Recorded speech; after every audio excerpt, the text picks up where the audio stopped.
Like the turkey's right here. Like toss a rock, and you're gonna hit the turkey right here. And it walks up. I don't know how close because I didn't turn around. I wasn't gonna move. But like I'm locked in the gun. And I can hear it walking behind me, and all of a sudden I hear boom, real loud drumming, and it was so loud. I'm like, crap, is that a gobbler behind me? Oh my god! That is what hit. That's what comes to mind because like I can't. It was so loud. I can't tell what direction it's coming from. It's just super loud drumming, and then into the wood, like into the tree line off the edge of the road. It's like pines right there. I just see a tail fan, like the top part of a tail fan coming, and I'm like, oh my god! I'm like, this is the part where you lose all composure. I lose the second the drumming hit. I was like, I'm sitting there, dude. I'm like convulsing. Okay. Oh my god.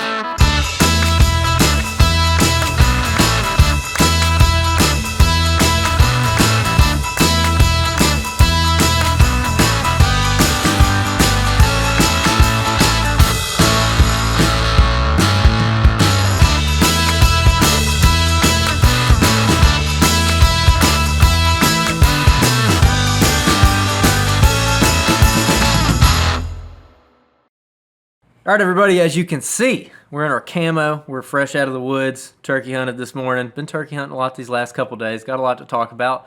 Birthday boy, Jacob Myers, how are you doing? Not great. Is your birthday ruined? No, actually, no. It was for a birthday hunt. It was all right. It's pretty good. Found a I didn't bring the shed. What are you doing? It's in the truck. Might have to go grab that in a second. Okay. Found a birthday shed participation trophy today while deer hunting. Pretty good one too. Yeah, it is a good one. All right, so we got a lot of ground to cover today. We've been doing a whole bunch of interviews and throwback episodes these last couple weeks. The last throwback episode we did was with our buddy Lyle Gilbert from Houndstooth Game Calls. If you didn't listen to that one, it came out last Thursday. Go check it out. That was a really good one. We actually tried to interview Lyle like the first year of the podcast, and the file got corrupted. And so we never put it out. And I think Lyle thought that we thought the episode was bad. Yeah. So he just didn't put it out. But no, it was a great episode. We re-recorded it. It was fantastic. Lyle cut his teeth hunting public land in Alabama for turkeys. And we talk a lot about that. And we're going to talk a lot about that today. So how have these last couple days been for you, Mr. Jacob? Not great. Missed another I don't bird. want to rag on you that hard because it's your birthday. Missed another bird in Alabama. Yesterday. All right, there it is. Rip the Band-Aid right off, my man. Yesterday, the 14th, finally found one that he was acting like he wanted to die, but he had hens with him. Ended up, I'm going to skip ahead in the story a little bit, but ended up calling his hens in. Well, hold on. Let's back it up. Oh, no, I was going to skip ahead right to the bad part. Let's back it up a little bit. Let's start by talking about last year we interviewed Coach Ron Waters. Okay. And you pretty much immediately went out and just killed. Waxed them. Yeah, you just destroyed the turkey. And now the turkeys are waxing me. Yeah. And it's funny because, after you had a really good year, which if anybody's new listening, last year Jacob kind of had his breakout year turkey hunting, and you ended up killing 4 birds in Alabama, which is the limit, and then you called in 4 for Thomas, your brother. Thomas killed 4. Yep. Which is not bad. But, Wayne and Coach and all these other guys are like, hey, you better enjoy it because it ain't always going to be that good. And here we are. Well, listen. They didn't take. I don't think they took shooting into consideration because if it wasn't for shooting issues, I'd be doing pretty good right now. Actually, you'd be doing great. I'd be doing fantastic. You were saying the other day when we interviewed Coach and Bo, you're like, maybe this year, maybe I'll go out and kill another turkey or whatever, like right after Coach interviews me. And you could have. Should have. Coulda, shoulda. So you, how many birds have you missed this year? 3. God. 1 in Florida, 2 in Alabama. God, dude. So we went out and checked your gun the other day. Let's talk about that real quick, because this kind of paints the backstory. So what issue were you having with your gun? Looking back at it, I really don't think it was the gun all that much. It was off a little bit, okay? Not enough. It wasn't like if you're holding on the bird and you shoot, you're still killing the turkey. If you hold on the wattles, yes. If you held on the head, it was hitting a little high to the right. So like the center of the pattern was 5 inches kind of high right. So you would be, if you held them on the head, like you'd be catching with the edge of the pattern at 30 yards. And so we ended up messing around with it and kind of dropping it back down. But that was one of the concerns I was thinking. Okay, I was like, I hope it's not the gun. I hope it's just me, because then maybe I can work myself. But it ended up being gun slightly, mixed up, little off. But also I realized, and I knew this last year, a gobbling turkey coming in gets me way more fired than any buck I've ever killed or even shot at. Ever. Okay? And I lose control. Like, I'm not losing my, I'm not peeing myself or, I don't know, dude. I wasn't with you. I mean, you might have. Yeah, I mean, I'm not, but it is so bad. And that is the commonality with all three birds for the most. Actually, the second bird, I talked about on the outro we did after I missed it that same day. I felt pretty confident on that bird. Like, I didn't feel like super rushed or anything like that. It just seemed like he was looking back at the footage, looks like he was a ninja turkey. Now, it was holding on his head instead of his wattles. And yeah, shot over the top of the bird. But this last one, lost all control. I even was like going in my head, coaching myself as like I thought he was coming, and when his hen started coming up, and I was like, "Take your time." Had a mouth calling him like, or cluck, yelp, something, get his head. If he comes in strut and do that, that all went out the window. All went out the window. Well, so going back to the pattern thing, I think one thing that's interesting that could be helpful for some people is we were both shooting our guns. So I was shooting my new gun and patterning it for the first time, because I healed it up enough after my surgery to be able to shoot. And I'm shooting a 20 gauge. We're both shooting 20 gauges. Shooting Apex number 9 TSS. And I was shooting a 585 constriction in my choke. And you were shooting a 565. 565. One thing that we noticed, I mean, this depends on how much you want to nitpick your pattern, I feel like. But my pattern was like, maybe just a little bit smaller than a basketball. 30 yards. 30 yards, a little bit smaller than a basketball, and just like a circle. I mean, just no flyers or anything, nice circle. Your pattern was probably about as tight, maybe a little bit wider, actually. And it had more flyers. And it had more flyers. It had more flyers. Meaning, like, here's your pattern, and then here's a pellet like 7 inches to the right, just out by itself.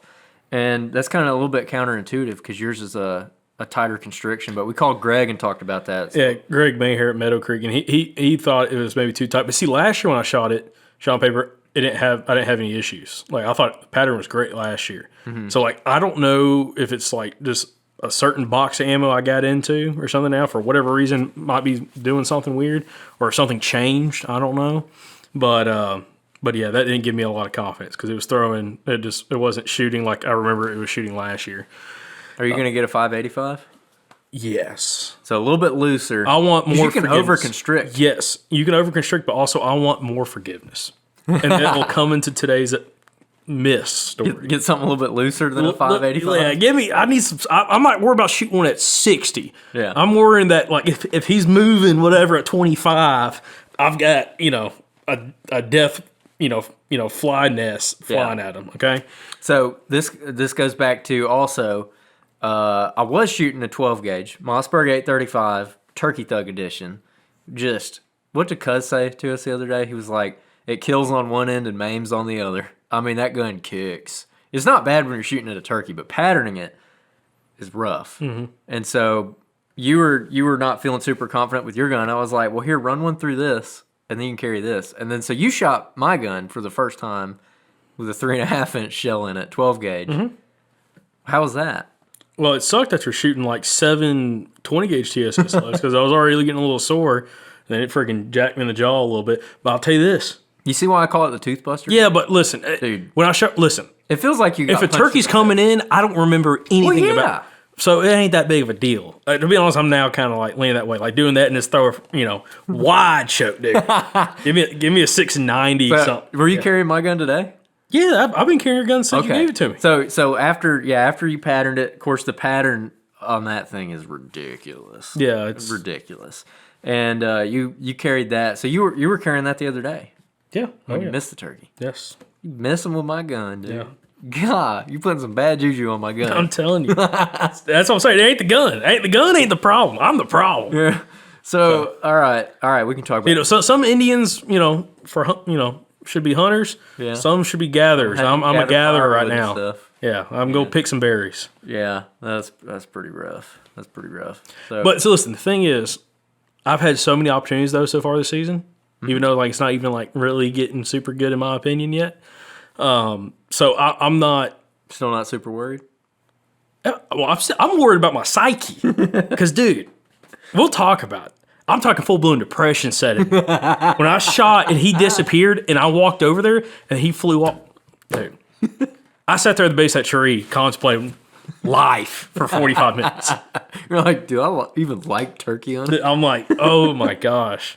God, that's rough. We're in kind of a weird phase. I was talking to Kyle about it the other day, and he's like, this kind of is like the mid-season lull where you got opening weekend, and of course they got hens and everything, but there's a certain number of turkeys out there that like don't have hens. Maybe they're like the satellite birds or They whatever. all get killed opening weekend. Yeah, opening weekend they either get killed or educated, and then you go into a little while where it's pretty tough. Like gobblers are henned up, they're smart, they're kind of shy, like they're not gobbling as much. And I feel like that's how it's been, except for Kyle killed another one. But other than him, most people that we know, it's been kind of rough. It's been slow. Not a ton of gobbling. When they do gobble, they're going right down to the bottoms. Talking Central Alabama here, been open since the 1st of April on public land at least. And even on my club, it's been open since the 25th. It's been like that, which it got hammered the first 2 weeks. Since then, there's hardly anybody hunting out there at all. And but anyway, so it's been kind of rough, but you've been able to stay on them. You just kind of locked down on your little honey hole. Or any of them. I mean, there's birds at all the spots I hunt at. For the most, I mean, for the most part, all the places I've been going, there's birds there, there's gobblers there. It's just, is it gonna be a day they want to gobble? Is it a day they will gobble on the ground? Or are they done? Like yesterday, I heard 6, but I heard more, but I couldn't pinpoint where they were. But I heard 6. I roughly pinned at where they were located at on the tree. But there was, I don't know how many more. I could just hear faint gobbles, and I'm like, I don't know what direction it's coming from. It's like, and you're just like, I heard one. I don't know where. But they gobbled real good yesterday. But the one I went after, he probably gobbled 80 times. But we'll talk about the hunt a little bit. But he was gobbling his brains out, except for when he walked up. Yep. Was that the best goblin morning you've had in a while? Yeah, at best, so far this season. Yeah. I haven't been hearing a ton. I went out that one morning last week and heard one, got on the ridge with him, and I just like clucked a couple times, and he cut me off. And I mean, he was close, and I'm like, yeah, this is about to happen. And then he just never showed up.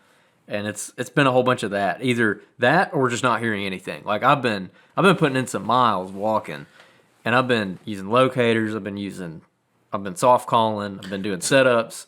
I've been doing loud calling. I haven't struck a bird since I started carrying my gun again, because I was just filming you guys for a little bit because I couldn't shoot my gun for a while.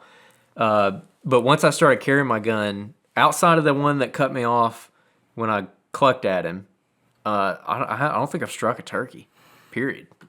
Outside of hooting. We struck a couple. I struck one today, but he was going the opposite direction, just giving me courtesy gobbles, walking away. Yeah.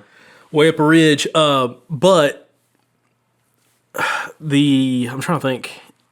Yesterday was like one of those mornings that remind me of like late April last year, where there were turkeys gobbling in every direction. And then I went back again today, and there wasn't none on the limb gobbling. Yeah. Until I dropped down lower in a creek drainage, and then I had one in front of me gobble. Yeah. Yesterday morning when I walked outside, it was like 3:30 in the morning when I was getting in my truck, and the birds were already chirping. And when the birds are chirping at 3:00 in the morning, I'm like, oh yeah, this is gonna be good. And I heard a couple yesterday when you missed. But all right, let's talk about the miss now. So, what happened? What happened? Walk me through the hunt. So I went to my little listening spot where you have a bunch of different drainages all kind of coming up on this ridge system. And I had birds started gobbling at 5:45. One was back across the road. He started gobbling. He only gobbled a couple times. And then I had the one in front of me, another one down the ridge, another one further to my right, and another one behind me gobbling. and then just all the faint gobbles. But most of them gobbled like 3 or 4 times on the limb and then kind of shut up, except for the one in front of me. The one in front of me, there was an owl down the bottom that was doing just a bunch of like single note hoots, and he would do like whoo, whoo, whoo, and dude, every time he did it, turkey was hammering every single time. And I'm like, Dude, that's the one I'm going at. why can't I have that in my life? I'm like, that's the one I'm gonna go try to go hunt. So I ended up slipped down to him and just took my time because I'm like, I think he's still on the limb. He was like 605, 610. And just kept slipping down the ridge system. And finally, you could tell he got on the ground, his gobble changed. But he got to a point where like he was moving. He got on the ground, probably stayed around the tree for a little bit, and then he was like kind of moving down to the creek drainage. So like at one point, I'm like, dude, he sounds way further. Like at one point, I was like, I think I'm within 200 yards of the bird. And then I'm just easing my way down. I call it hunting like a bobcat. Like I'm not trying to run down there because the way I had to approach, there's not a good setup. So I kind of needed him to drift off a little bit to kind of get situated. And the turkey just kept gobbling. Like it was to the point where like you didn't need a locator. Like he would just gobble on his own, like every like minute, 45 seconds to a minute. And like you can keep tabs on him real easy, which was super nice. God, and turkey would do that for me. Yeah. Oh. Yeah. Well, I ended up set up on him on the first time, right where I think he was roosted at, and he had drifted down to the bottom. It was kind of up on the point, I was probably 180 yards from the turkey, 200 yards from the turkey. When you say bottom, like he's all the way Yeah, he's down in the creek bottom. Yeah, he's in the creek bottom. Like the big creek, not a little branch or whatever. No, creek bottom, not stream, creek. And I got up there on that little ridge point, and dude, there was fresh scratch everywhere from like the day before.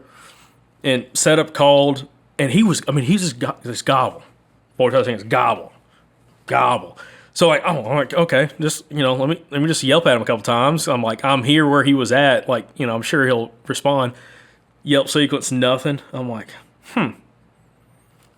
another yelp sequence on my Dixie Hen ceramic, nothing. Cluck, purr, nothing. And I'm like, what the heck is wrong with this turkey? I'm like, I know he can hear me. And then like, he wouldn't gobble for like 3 minutes. I'm like, oh, maybe he's coming. And he gobbled. He's still down there. And I'm like, oh, okay. And ended up getting my push button out. Did a yelp sequence on it. He actually cut it off. I'm like, all right, cool, sweet. Dude, there's something about that push button. Yeah, I'm like, okay, we're gonna shut up. We're just gonna sit here. This is awesome, perfect, great. Gun up. I'm kind of like in a low swag on the point where like I'm kind of off one side of the point.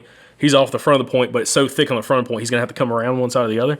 So I'm like, either he's gonna pop up in front of me at 35 yards, or he's gonna come up to my right where I can kind of see him at about 45 or so. I don't say anything. A couple minutes goes by. He gobbles again. He's still down there. And he keeps gobble, gobble, gobble. And I'm like, well, okay, I need a reposition. Clearly, he doesn't want to come here. He's got something better down there. And it had previously bumped a gobbler right off where he was at.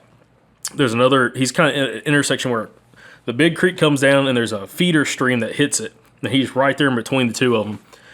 And I'd come down on the one side of the right-hand side of the feeder creek last week and actually bumped a gobbler on that little point. There's like a flat down there, and I was like coming down like the edge of that stream, that feeder stream, and there's a gobbler standing there, big old paintbrush beard, and I'm like, maybe it's the same bird, maybe it's not, but like I bet you he's trying to get somewhere right there, and if I can get down before he shifts to that spot because he wasn't quite there yet, I could probably get in position and call him up the side of the ridge.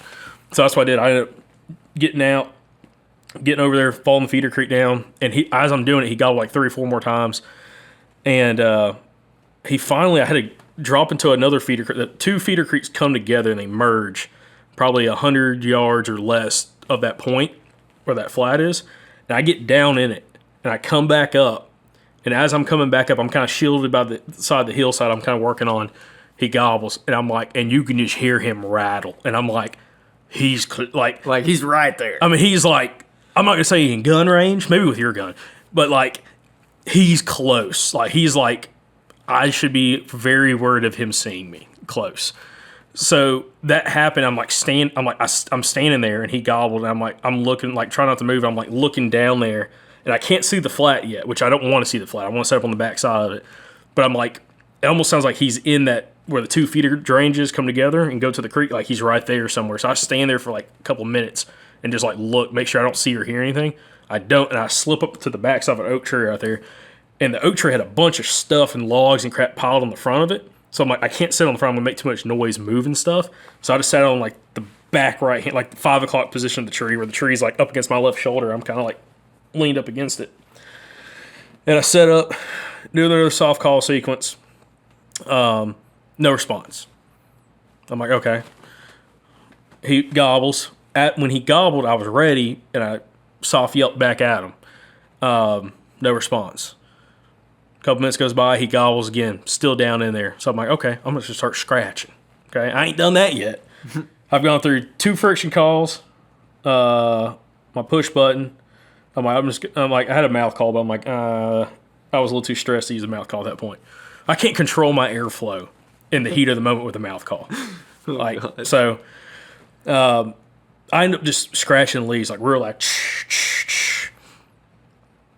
and I did it like 2 or 3 times, and then he stopped, and he gobbled again, and he was like closer. Like he had come closer. I'm like, oh, he's coming. Okay, guns up, safety's off, and I'm like just waiting there. A couple more minutes goes by, he gobbles, he's back in there again, and I'm like, So he like drifted to you. he like drifted towards me, gobbled, and then drifted right back down. And I'm like, okay. So I'm like, at this point, I've been sitting trying to work this bird for like 45 minutes. It's like 7:15 maybe. So I'm just sitting there. I'm like, I'm not doing anything. Like, I'm done calling. I'm like, I'm not going to call anymore. Like, clearly he's not in the mood. Like, he's gobbling, but he doesn't want to leave that for some reason. And I'm like, there's not a great way to approach it because it's real exposed, that bottom is. So I just sat there, kind of contemplating, like, I don't really want to leave this bird, but I'm probably just ought to sit here and just wait until maybe something changes and he shifts and then make a move on him.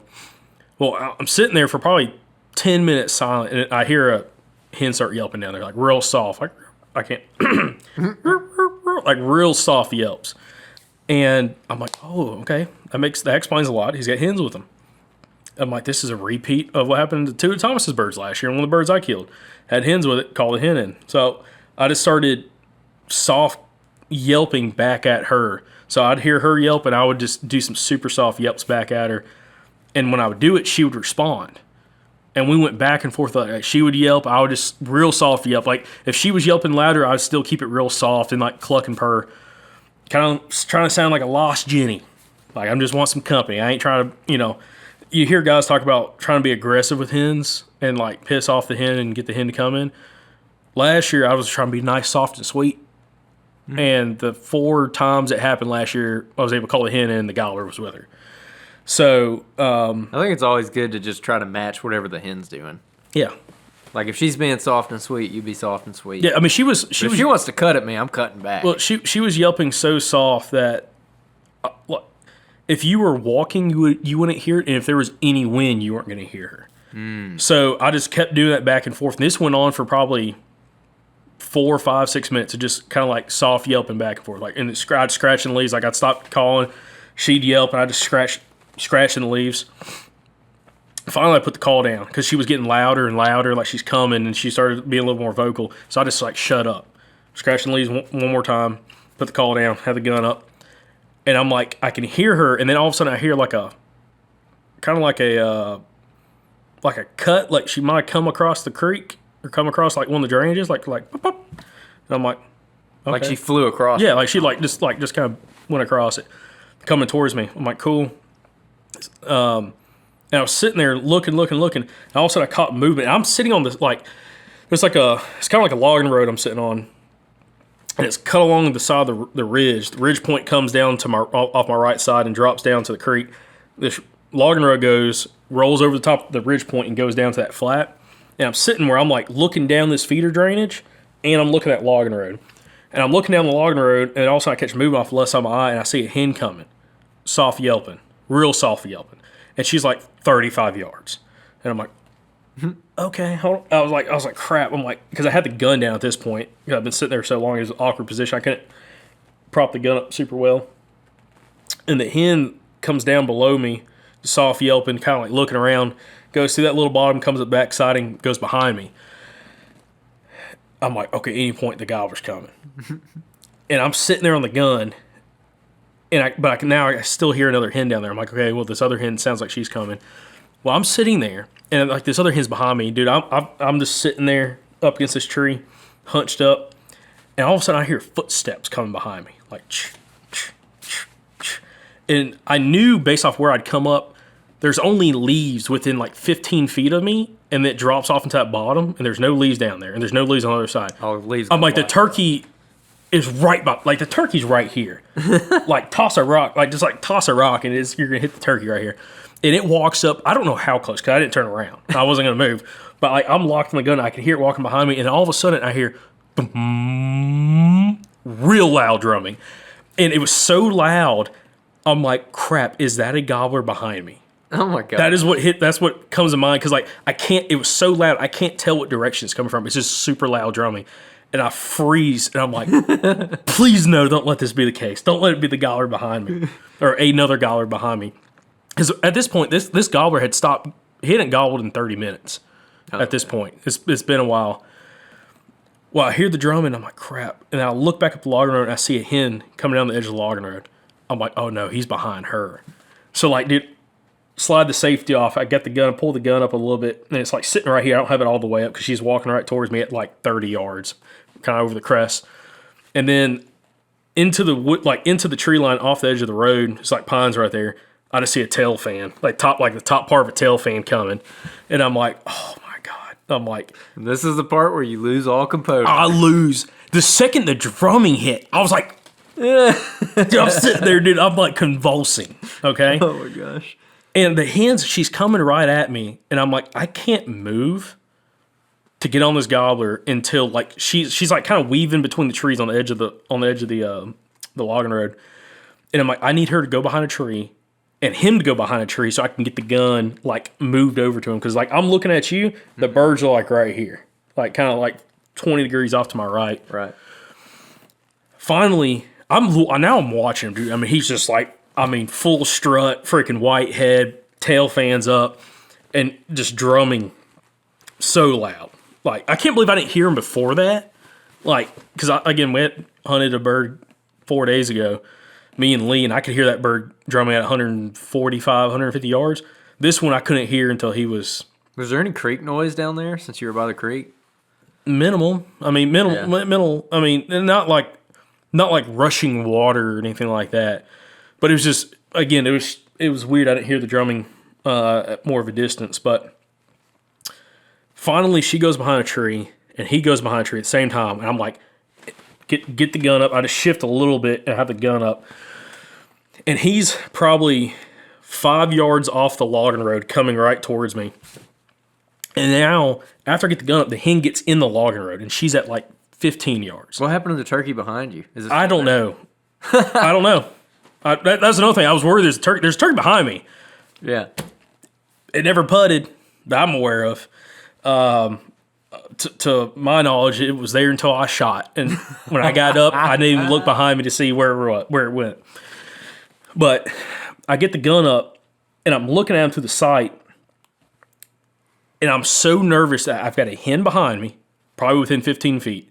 I've got a hen in front of me at 15 yards, and then he's sitting at 25, maybe, kind of coming towards me. I'm like, I've got to shoot him fairly quick, or I'm going to get busted. Because I'm not sitting in front of the tree where I've got like something covering my shoulders, big oak tree. I'm sitting off the edge of it. Like, I'm like fully exposed from both turkeys, both the hen in front of me and the hen behind me. I'm fully exposed. Like, just sitting there, cam it up.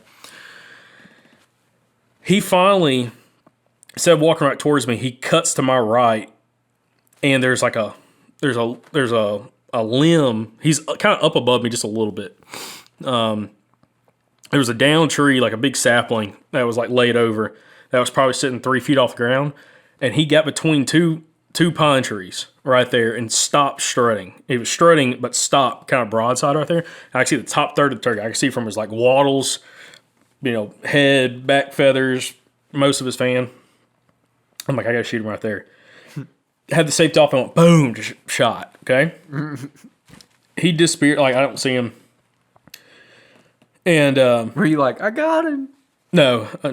You immediately knew? No, I just like, I wasn't going to do nothing until I saw him flopping, okay? So I shoot. He disappears. Like, I don't see him. I don't see him fly off or anything like that. Hen flies off. I don't even know what happened to the turkey behind me. I stand up and just walk towards him. I get 3 yards from my tree, and I see a turkey further down the hill fly off.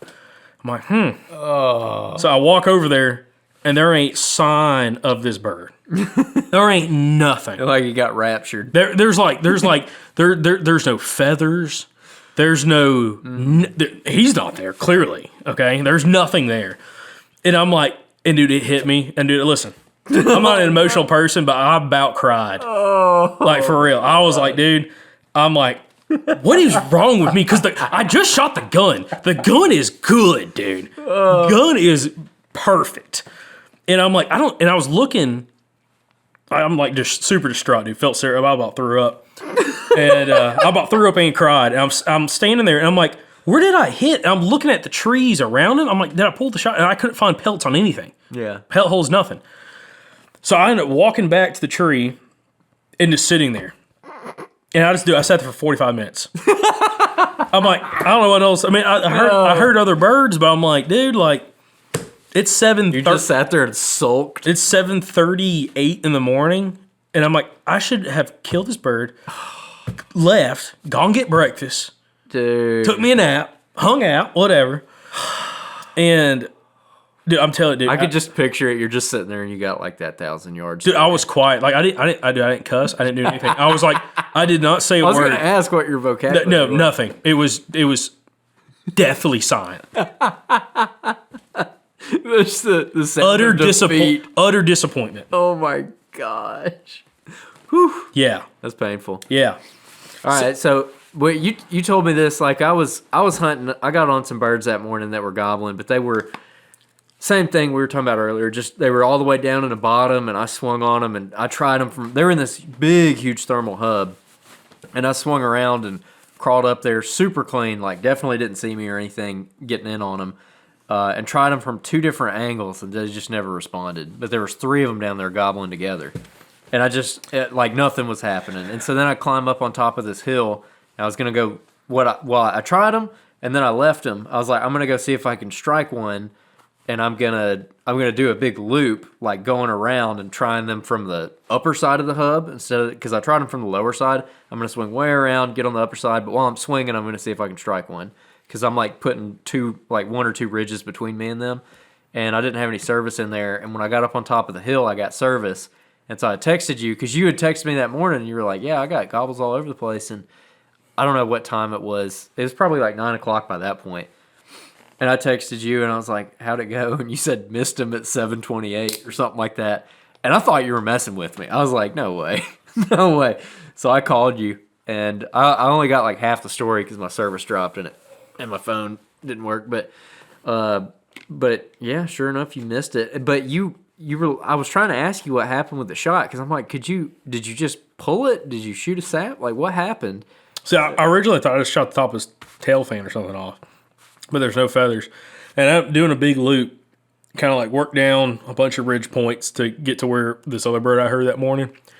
Never located him, never got another bird to gobble. I ended up making another loop. On that loop back, I came up the creek bottom and ended up finding bunch of sign, kind of where these turkeys are spending a lot of time.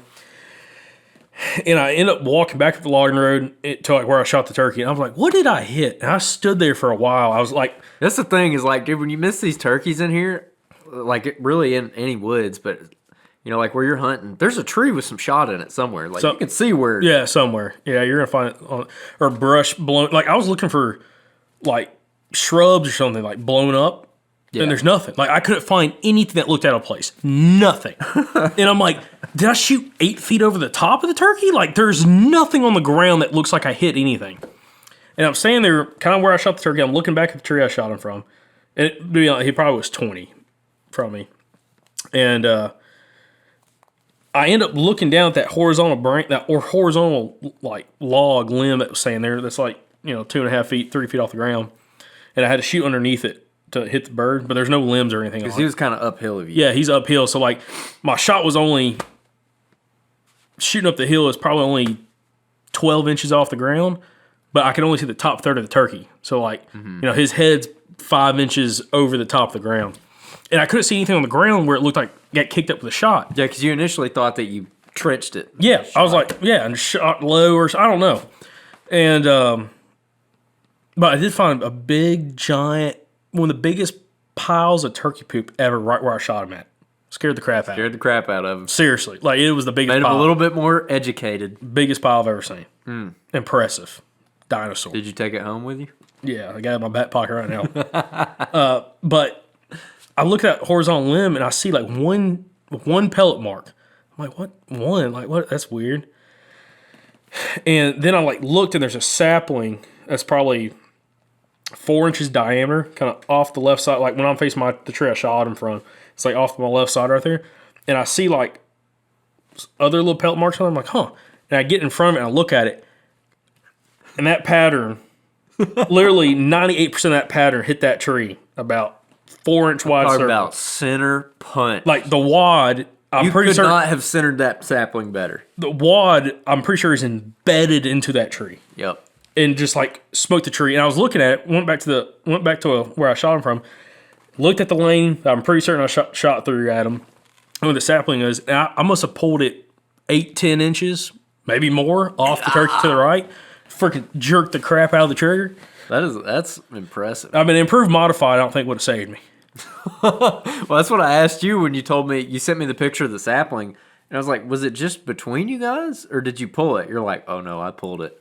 I'm like, how bad you pull it? And you were like, bad. And then I think I said something like, if you hadn't hit the sapling, would you have still killed it? And you were like, absolutely not. Would not have touched that turkey. Actually, would have hit a giant pine tree behind it. So, yeah, no. Oh my God. So Not on paper. We were saying like if you were shooting at like a if I was shooting at a 24 ounce or 24 pack of Coors Light at that cardboard box, I would not have touched the box. I'm telling you, I must have. that is bad. Trust me. I mean, you shot it fine the other day. I was gonna say that gun's. But got it ain't that. well, It wasn't a gobbler. Freaking. I mean, after. Well, I know. Yeah. I'm telling you, I was so worked up, dude. I should. Well, because I was like, well, that gun's got a really squishy trigger. Like that trigger's terrible on that gun, and I was like, maybe he just like, I don't know. I yanked the fire because I rushed it, dude. Freaking yanked the fire out of it. That's rough.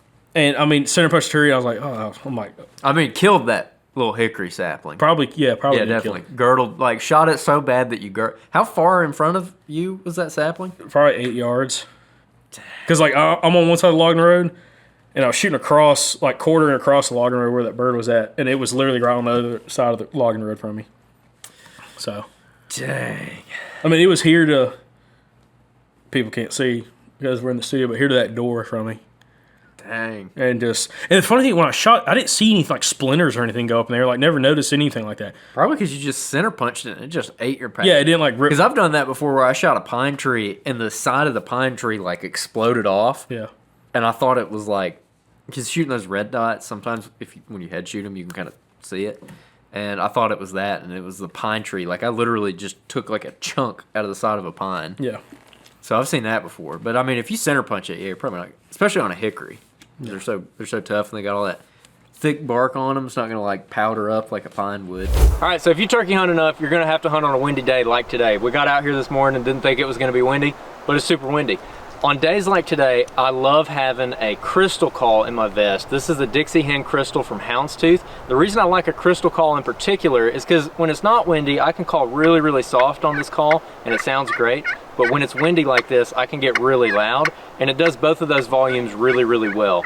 It's something I feel like is a little bit unique to a crystal call. I really like it. It does both ends of the spectrum great. You can get this call at houndstoothgamecalls.com. Use the promo code Southern25 to get a discount, and make sure you use that discount code because it helps out the show and you get a discount. Hey guys, it's Jake. We got a quick tip for you in this podcast. One thing I've been working on over the last year is trying to figure out how to be less bulky really while saddle hunting and mobile whitetail hunting. And the biggest issue I always had was I really liked really large packs, and the problem was outside of certain points of the season, like when it got really cold, I never used the full capacity of some of those really big backpacks. And one thing I started doing is using a smaller pack that has a lot more expandable capacity, so you can still pack a lot of stuff if you need to, but it's also very streamlined. It's super easy to go in and out of the woods with, especially during early season or just when you're not packing a lot of cold weather gear.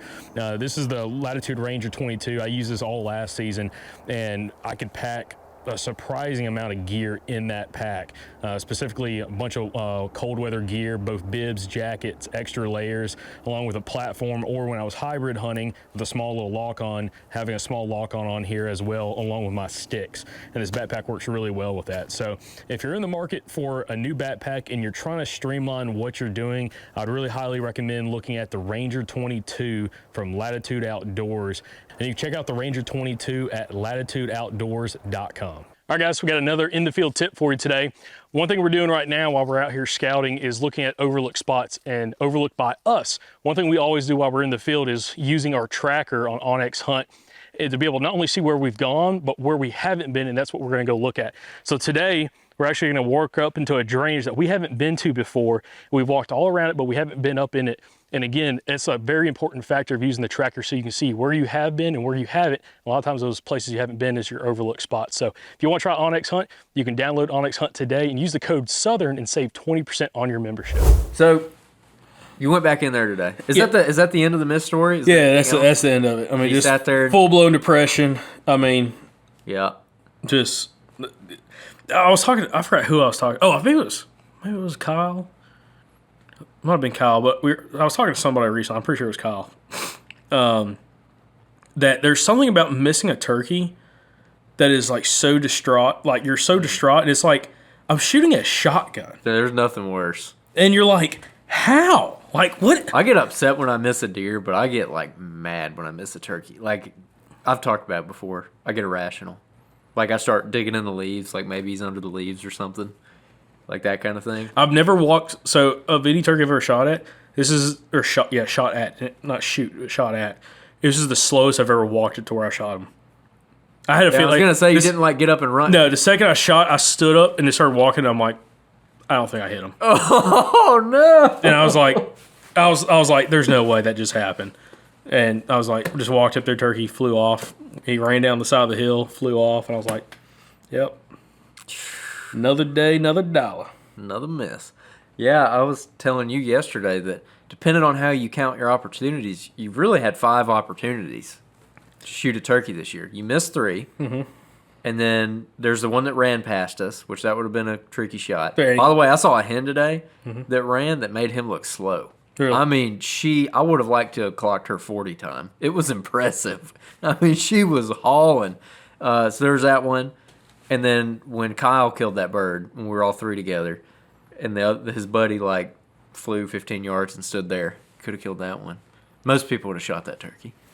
Yeah, all right. But it is what it is. Yep. 5 opportunities, but hey, you're in front of birds. We were talking. I was talking to Sam about that the other day because Sam's been working some turkeys on their club.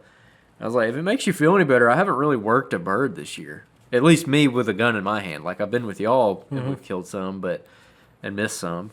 But I haven't sat down and like really worked a turkey. I had the one gobble at me, and I like barely called it that. I probably should have called it that bird more because like he cut off my clucks, and then I just completely quit calling basically. And he sat down there and gobbled like 30 times. Yep. He never came up, and then he just left, that was a bummer. But anyways, that's the most action I've had. It's been real slow. No, it was good. It was one of those hunts you dream up. I'm like, I would love to seen the spurs on that turkey. Yeah. I mean, I'm telling you, big old white head. Dude, he full strut, big white head. I was like, oh, God. You're laying in bed like tossing and turning. Snooze hanging halfway down the side of his head. God. I'm like, Man, those poor turkeys. You've been in there, you bumped one from right there, you missed that one. That guy ran that one past us. Yeah. Those poor turkeys, dude. They're getting messed with. But they're still in there. Yeah, I mean, trying to jump ahead, went back in there today. That was yesterday. I missed that bird. Went back in there today, had another bird. Well, I didn't hear one on the roost gobble. And I sat in that spot till like, the listening spot till like maybe 6:15, 6:20. And I was texting Thomas about if he heard any. He's like, yeah, I had one gobble. I'm like, when? I'm like, where? Because he was just one parking area up from me. He's like, it's down in the big creek bottom between you and me. I'm like, well, I couldn't hear that turkey. And of course I couldn't because he was like 900 something yards from me and it was windy. So I'm like, cool, well, you go work that bird. I'm working down kind of the ridge past where I missed that bird yesterday because I'm like, there was another one roosted somewhere in there. And I'm like, I'm just going to ease down there and see if I can get him gobble or set up and do a blind call sequence. And I got halfway down to him and a turkey gobbled from that spot out in front of me. Probably 350 yards. He gobbled. I'm like, sweet. I'm like, it's birthday turkey, bro. I'm like, we going to kill on my birthday. So I ended up slip down there. I couldn't get all the way. There's like a saddle down there off that point. Like the point kind of runs out to the creek, and it's kind of a saddle. Really, it's a drainage that comes up and runs up on top of that ridge, and has a little low spot. And they were scratching there the day before when I did my loop, some fresh scratch. And I really wanted to set up right there in that low spot where I could call sounds going off both of these big drainages going down towards the creek. I'm like 150 yards off the creek. It would be a great setup. I could hear a bird walking in, get him shot. I couldn't make it there because he was not far past it. And I was kind of exposed the last 80 yards to try to get to that spot. So I ended up sitting on another ridge point. Ended up doing, he gobbled twice that I heard. 2 times. He gobbled 2 times. Second time I heard him, I'm like, he's close, like 150 yards probably. Sat up, did a call sequence, no response. Sat there for an hour, nothing. And the wind ended up picking up. I ended up moving. Wind started howling. It wasn't bad early, but by 7 o'clock, 7:15, it really picked up. And I ended up slipping down to the that little low spot on that ridge. And I'm like, man, I'm going to sit up here and call. But then the wind started just whipping. And I'm like, I don't feel comfortable. Because I'm like, I know he's down in that bottom. He's on this big flat off fish ridge point. And I'm first off, if he comes in silent, I'm not going to hear him walking. And then number 2, if to get in close enough position for him to leave that big wide bottom, I'm really scared I'm going to bump him.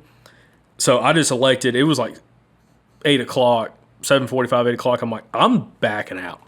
Like kind of like what Coach Ron and not Coach Ron Waters, a guy I think coming out Monday. Mr. Todd Bigby. He talked about Doug Camp and these guys and his dad, Shorty Bigby, would hunt birds for tomorrow, which y'all are here on Monday. And that was going through my head. I'm like, I'm not going to just go dive in there and try to kill this bird in this high, crazy wind I can't hear anything in. I'm just going to back out because I'm like, he's here. If I don't bother him, I don't think anybody else is going to bother him. Like, he should be fine. He should stay in the area. Hopefully, I can come kill him tomorrow when the wind dies. So I ended up just bouncing. I'm like, I'm leaving. Like, I'm going back to the truck. I'm going to go to another spot I haven't been to this year. And I'm like, if I bump one in there, that's fine. But, like, it's not one of my honey holes. I just want to go learn it. And that's what I ended up doing and actually got on some birds doing that. Yeah.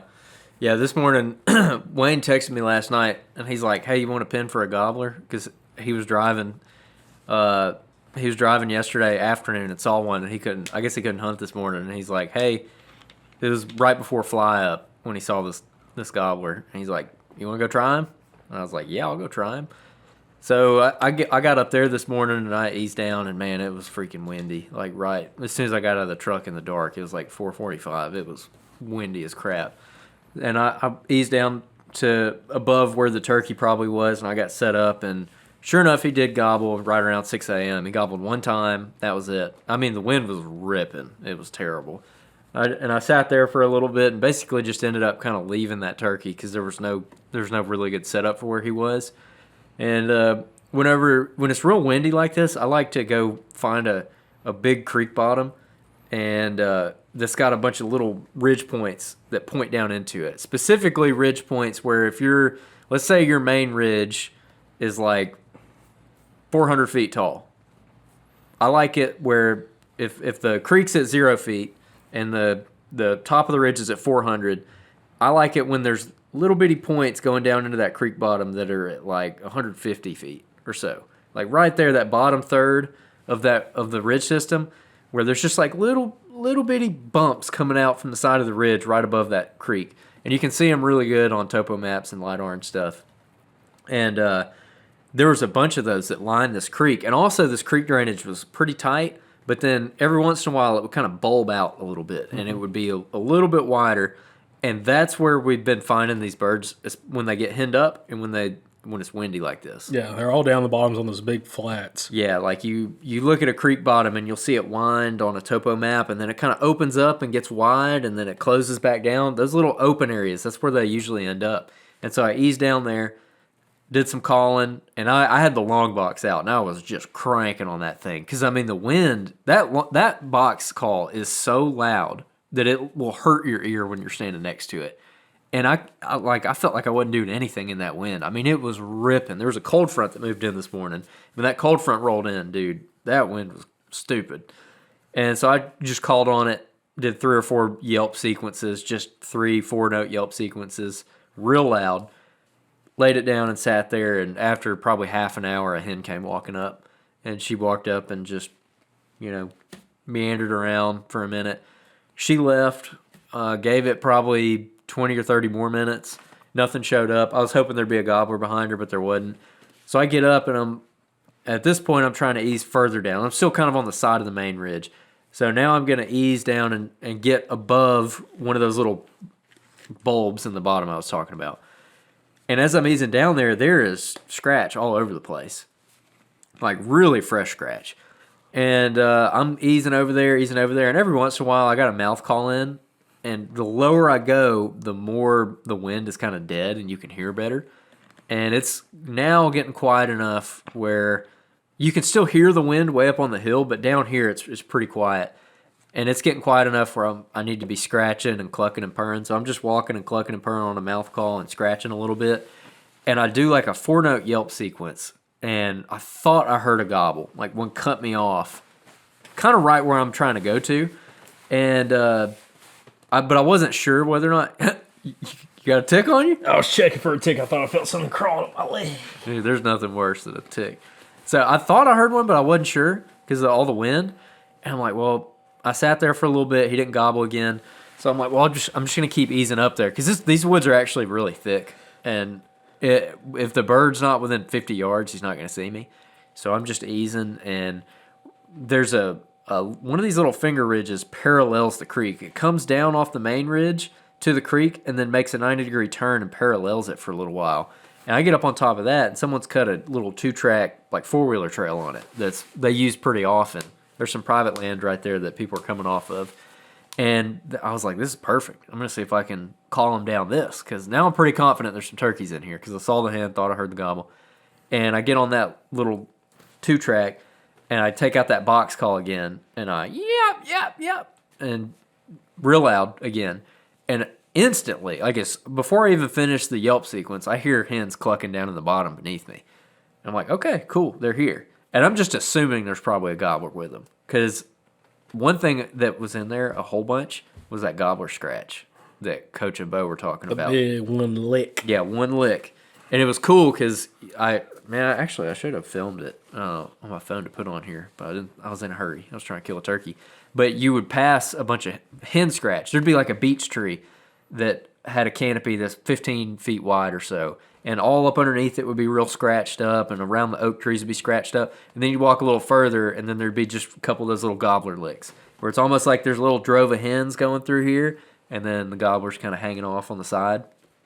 And so I figured they were in there. So I sit down on that little road after they start clucking, and I sit there for a while. I don't know how long it was. They never come up to me. I never hear them walking. They kind of stopped clucking. I tried yelping at them with my mouth call. They didn't do anything. And so I'm looking at the map, and I can see that there's this little bitty just bump off the side of the hill. Again, just a little hillside that comes off the steep stuff that's not quite as steep. And it's on the top side of that little bulge in the creek. I'm like, well, I'm just going to get on that and just get right above them and see what happens. And so I go easing down through that little 2-track, and I'm just like walking real slow. And again, clucking and purring. I don't hear anything down there. And I get right to that little hillside, and I hear something. And I'm like, uh-oh. And I'm like looking, trying to see what it is. And sure enough, here a turkey goes right between 2 trees. And it was already standing right where I was trying to get to. And I couldn't tell if it was a hen or a gobbler. And I get down on one knee, and I get the gun up anyways. And it goes between 2 more trees, and I see the beard flop out. It's a big, long beard. and he goes behind this big giant oak tree, and I flip the safety off, and I'm waiting for him to come out the backside, and he just never did. He put that tree between me and him and turned and left my life. So, educated one myself today. I didn't burn any gunpowder, but I educated him. Anyways. And that's pretty much my hunt. That area looks fantastic, though. It looks pure turkey. Looks really good. But yeah, that was kind of my hunt. You ended up having a very eventful, like, late morning hunt. You got into a big gang of Jake. Yeah, I ended up doing a big loop, working up another creek bottom, and trying to just explore an area with the high winds. Ended up finding zero turkey sign. Found a bunch of deer sign though, a bunch of big scrapes and tracks. But I ended up coming up out of this bottom, hitting this other little road bed, and while I was standing there, at the bottom kept running up the side of the ridge, and I'm like, man, that looks like really turkey woods, like big open hardwoods right there in between all the pines, big open hardwoods, kind of fairly clean understory with tons of leaf litter. I'm like, that looks super turkey. I'm like, I was thinking about walking back to the truck, and I'm like, I got to call one more time. And I was been alternating between the box call and that new 1.75 crystal, carbon fiber call from Houndstooth, which is a super loud call. It's fantastic for the wind. But I brought the box call back out, and I just wailed on it for like a 5-note yelp. And the second I stopped, I hear, and I'm like, and the wind was blowing hard, and I'm like, was that a gobble? I'm like, that sounded like a gobble, but like, was it a gobble? Way up above me up on the ridge. And I just sat there, or stood there for a while. I was like, I'm pretty confident that was a gobble. Like, I'm pretty confident, but like, do I really want to hike up there to go double check? Because I'm like, we had to meet up to go film some stuff at 11. It was like 9:45, 10 o'clock. I'm like, I'll go up there. So I get in that drainage, start working it up. I go maybe 100 yards, and I'm like, let me call again. I call again on that box call, nothing. Call again on the box call. Like just the back end of the gobble. It's not like the full gobble. You just hear like it echoed, and I'm like, that's definitely a turkey, definitely a gobbler. And I'm like, okay, well, I'm just gonna keep on going. By the time I called it second time, I started getting some scratch, and I literally followed scratch for like 200 yards. Went up again about 200-300 yards up. Called again. Didn't get a response, but at one point I was standing there just like listening, and I thought I heard it gobble on its own. But it kept, every time I'd move, it felt like, it sounded like it was moving too, like away from me, because it never felt like it got much closer. And I'm like, well, it's like running up this ridge, running the side of the ridge out. So I ended up side sloping, going across all these drainages, working, ended up getting a ton of fresh scratch, ton of fresh sign, bunch of nesting cover, like really good habitat for nesting cover in and around like these little oak ridges. And ended up slipping through a couple more of these bottoms. And I got to the point I was like, I need to work back towards the truck, but I'm finding so much fresh scratch. I'm talking, like, you're looking at I may have a tick on my kneecap now. I feel something tickling. Oh, no. Hold on a second. Hold on a second. If y'all don't mind on the podcast, I'm checking. That's in my head. Now you're psyched out. Yeah, it's in my head. So, but I'm finding so much fresh scratch where one thing I'll do to like check roughly how old I think the scratch is, like if it's from that day or not, is if I find fresh scratch, I find some leaves next to it and I kick it out with my boot. And if it looks almost identical, if not identical to it, I'm like, this is from this morning. Okay? Because like the moisture, the color, the dirt, all that. But also you could see the toenail marks. Oh, from the turkeys. Like it wasn't just like a bare ground. Like you could see where it had like dug in and like broke the little tiny roots and everything. Dang. And I'm like, okay, like I'm definitely trailing these birds. I end up getting, and this is a little high. It's like a high flat where this stream kind of starts, and there's a couple feeder drain just kind of runs into this little stream that runs off the side of the ridge. I get right there, find a bunch of more fresh scratch. Like it's like the fifth spot I found in like 250 yards, 300 yards fresh, really fresh scratch. And I can see more fresh scratch out in front of me. I'm like, I want to try to get to that. Just want to check it out and pin it all on X. And I get almost to it. I get like 30 yards away from it. I stop and I hear something. I'm like, what is that? and the wind was howling, and the wind stopped, and I could hear scratching out in front of me. And I'm like, oh, we got birds. So like I grab an oak tree, sit down, and then just super soft. Yeah, I mean, they sound like the birds within less than 100 yards. There's a little drainage right there out in front of me. I'm kind of across the face of a flatter ridge point, and there's a drainage right in front of me that runs down to this creek or stream to my right. Not really a creek, but a stream. And they're in it, or this turkey's in it.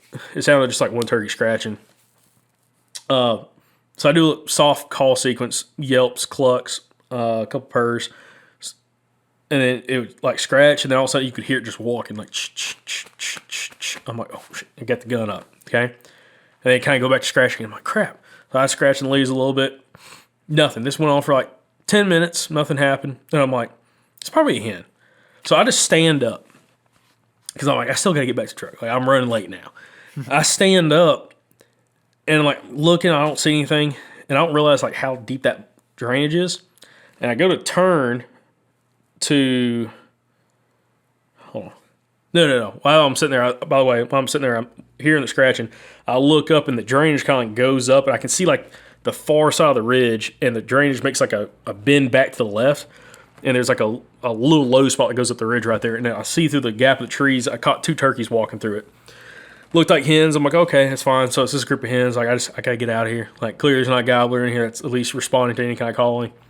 So I stand up, I walk like 10 feet. And I just like look over my shoulder, and I look over my shoulder, I see these 2, I'm like, that's gotta be 2 turkeys, like standing there, like kind of head up, kind of like through the leaves and everything, kind of like this one lane I got towards like where they were at, 90 yards away. And I'm like, oh crap, it is turkeys.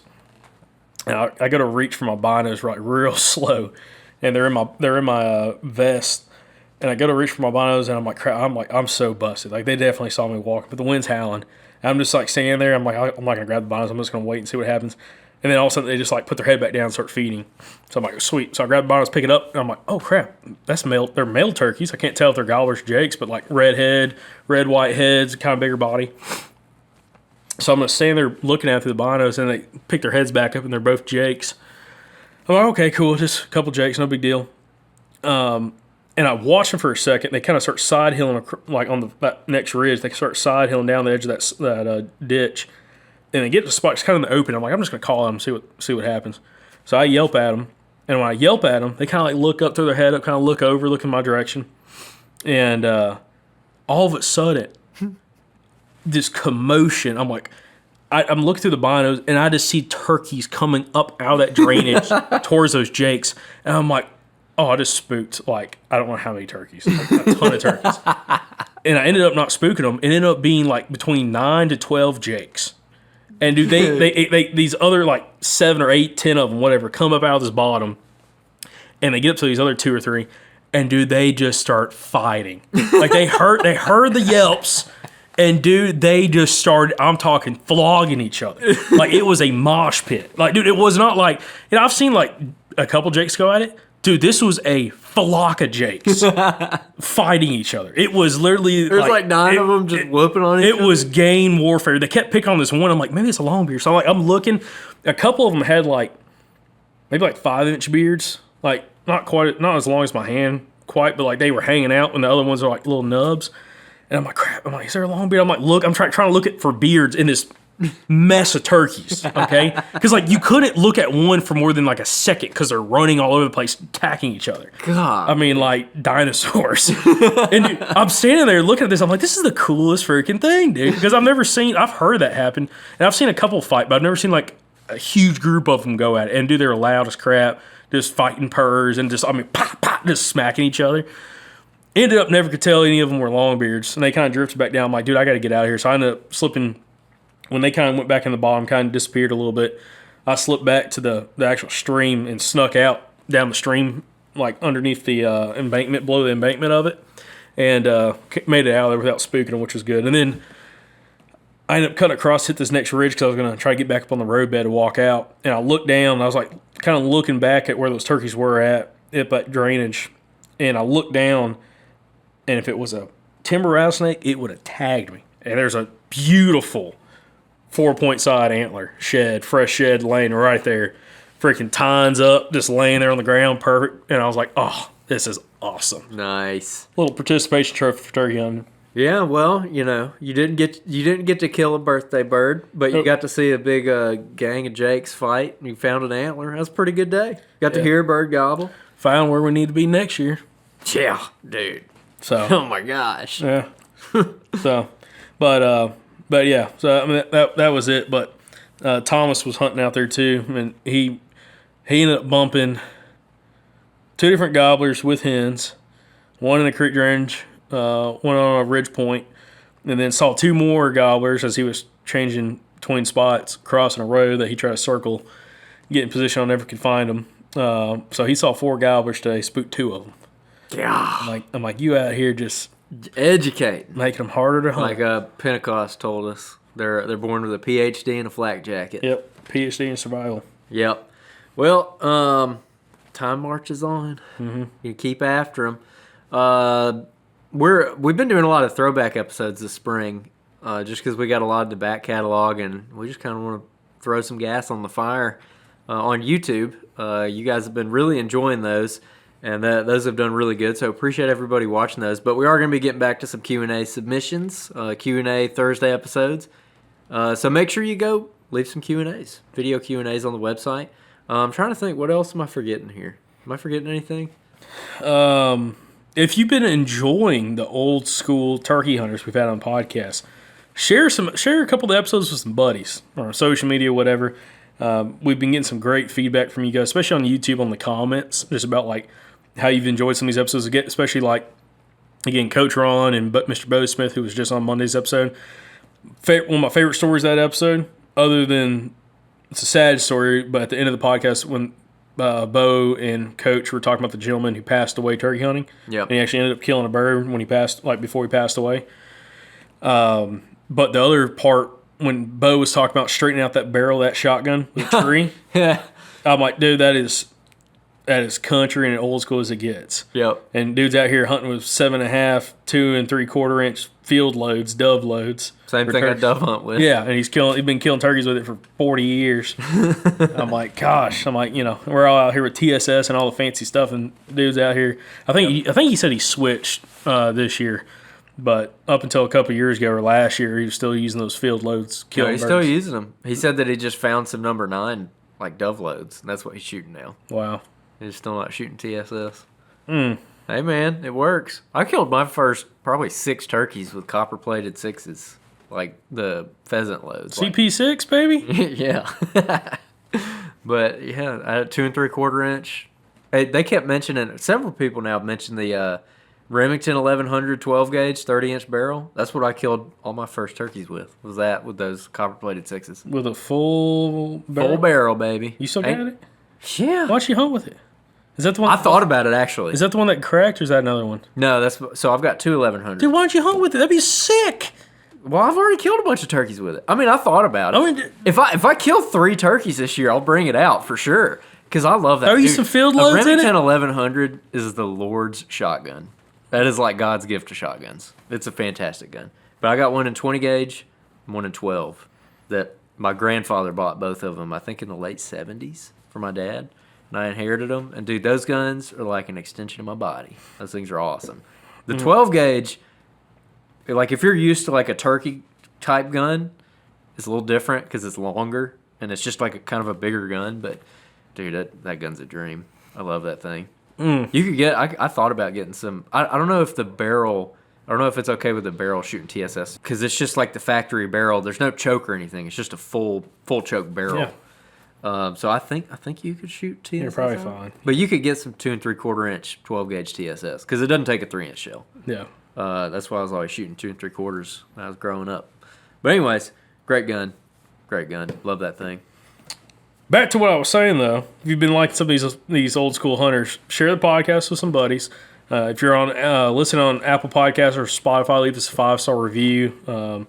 Really appreciate some of you guys have been, again, giving us some feedback on social media and on YouTube about what y'all have been liking about some of these episodes because we've really enjoyed it. It's cool to be able to showcase some history and Southern culture of some of these old school turkey hunters that we've had on the podcast this spring, and it's been interesting to kind of get a view into the past of what it was like, but also what these guys' experience has given them from a standpoint of woodsmanship that they still use today. So I think there's a lot of valuable lessons out of a lot of these turkey episodes we've done this spring. So Yeah. if you enjoyed it, share it with some friends. Hey, I remember what I forgot to say. We were just on another podcast, Fistful of Dirt, with Cuz Strickland. Cuz was on our show last week. This week we're on his show. So go listen to that. We had a really good time talking with him. It's not very often we get the mics turned around on us, and get interviewed. So that was really fun. Really appreciate Cuz for having us on. And it was fun. We talked about a whole bunch of fun stuff. Yeah, talked about the origin story of the Southern Outdoorsman, which we've never, at least in the last 4 or 5 years, haven't talked about on this podcast. Yeah. Not in the detail that we talked about it over there, I don't think. No. So, yeah, go listen to that. It's some good stuff. Fun conversation. Yeah, it was a really fun conversation. Check it out, Fistful of Dirt. You got anything else? Nope. Appreciate everybody watching the podcast. Thank y'all for listening. And share it with some friends. And we'll catch you back here on the next episode from the Southern Outdoorsman podcast. And remember, guys, y'all stay Southern.